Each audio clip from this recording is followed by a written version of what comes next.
It is my pleasure and my honor to announce my nomination of Jerome Powell to be the next chairman of the Federal Reserve.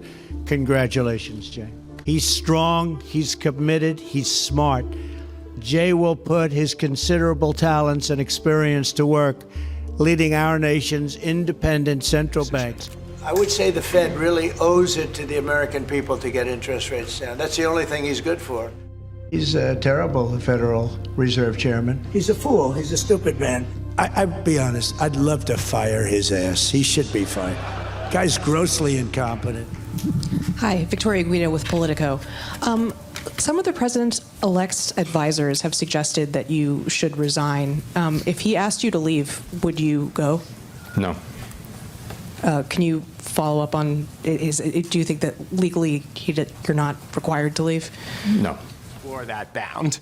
Lev Menand used to work at the New York Fed and is an expert in the laws that give the Fed its independence. What legally can the president do? What would it take for a president to be able to fire a Fed chairman?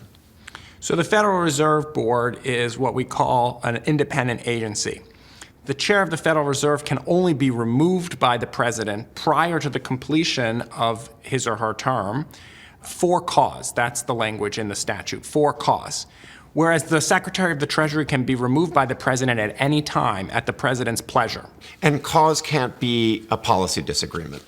Cause can't be a policy disagreement, that's right. The whole purpose of this language is to prevent presidents from removing officers for policy reasons, and in fact to create policy independence. That is the goal. The goal is to enable the head of the Federal Reserve to pursue a policy path at odds with the White House. That's why Congress built it this way.